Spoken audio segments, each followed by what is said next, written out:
This is not okay in the least bit. And I know there's going to be somebody that says, oh, you're looking for controversy where it doesn't exist. No, this is an 1830s slave cabin that is up on Airbnb as a bed and breakfast. How do I know that this is slave quarters other than just using my eyes and looking at it? Well, they say it in the listing. This particular structure, the Panther Burn Cabin, is an 1830s slave cabin from the Panther Burn Plantation. How is this okay in somebody's mind to rent this out, a place where human beings were kept as slaves? Rent this out as a bed and breakfast. Here it is. That's it right there, the slave quarters next to the big house. It's in Greenville, Mississippi. That's the host, Brad, the super host. But what really kills me is reviews. Memorable. Highly recommend watching the sunset.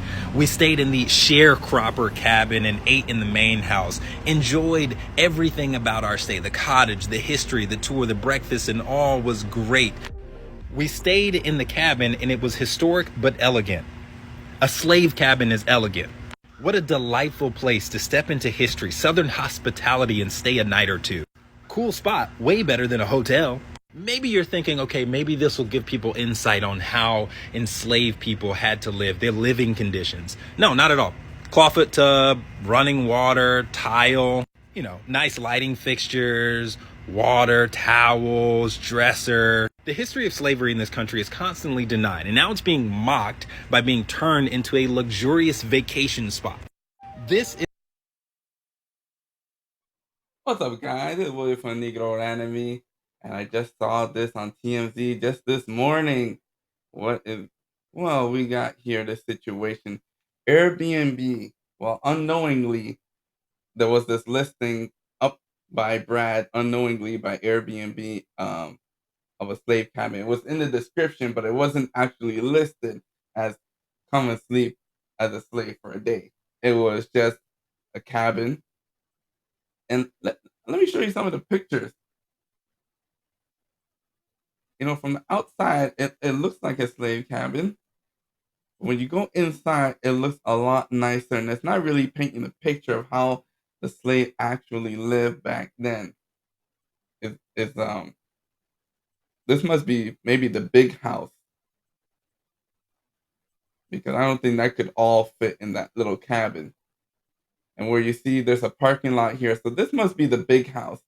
Pictures taken from the big house, and then this is actually the slave cabin here. So this is a washroom within the slave cabin, and then this must be the bedroom here, the cloth bathtub, which, and then you got the standalone shower.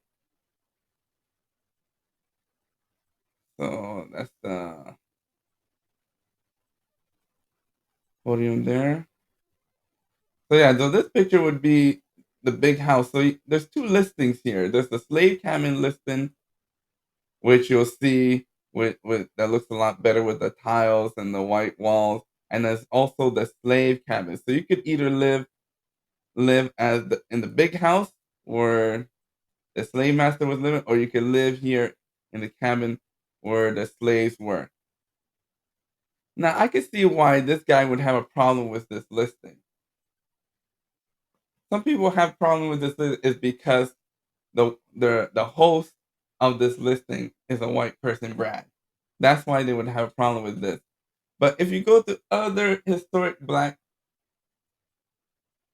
sites like this, like if you go to Ghana and you go and see the Cape Coast, and you see all of these slave quarters, and also you see the last ports where the slaves were packaged on, you never see this guy ever have a problem with this situation, because that is owned by black people. So I think that the main situation here with this listing is because it's owned by a white person. If a black person was to put this up as a listing, I'm sure there would be no problem, no backlash from this. But it's because Brad, a white person, putting up this listing, and he's making money off of it, off of this listing, is a real reason why there's such backlash. It's kind of like the N word. You see black people use it all the time excessively. They know it's a bad word, even to use amongst each other excessively on the music and everything. And they don't say anything about it when other black people say. But as soon as a white person says it, that all hell breaks loose. then all of a sudden it becomes a bad word and that nobody else should be using it. But when it's amongst each other, they don't consider it a bad word. So that's what the situation here is. It's two different situations. If a black person was to list this, would there be an issue, guys? Leave your comments down below if there would be an issue if a black person was to list this. Because when you have Cape Coast and the slave castles and people in Africa charging an admission fee to go and see the ports, there's no issues with that. No, nobody has any backlash with that. Same thing with Uncle Tom's Cabin in Canada, where the slaves left America and went up to Canada for freedom. Right now, it's open. People are making money off of Uncle Tom's Cabin and where he was living, and they're monetizing it, but there's no backlash as long as the black people are running it. So that's the situation with this year. That's the only reason why this is a story, is because a white guy put up this listing. So let's go ahead and go Airbnb. So and yeah, it doesn't look very accurate. Well, maybe the big house is accurate, but the slave cabin would never have this stand up podium, claw bathtub. No, it would be something outdoors where they would have their bath and their shower. So this is all extra, so just to make it comfortable for the people coming in to stay the night. So Airbnb deletes former slave quarters from platform after users find listing unbearable. But this is a piece of history that a lot of people would like to see. They just don't want to see others benefiting from it because it's just a bad vibe. So here it is, the listing. What do y'all think, guys? Do you think they would have a problem with this listing if black people were putting up this listing? That's my take on it. That's the only reason why they would have an issue with it. Because if black people were going to list this on Airbnb, I wouldn't see any type of backlash because you have Uncle Tom's Cabin being monetized.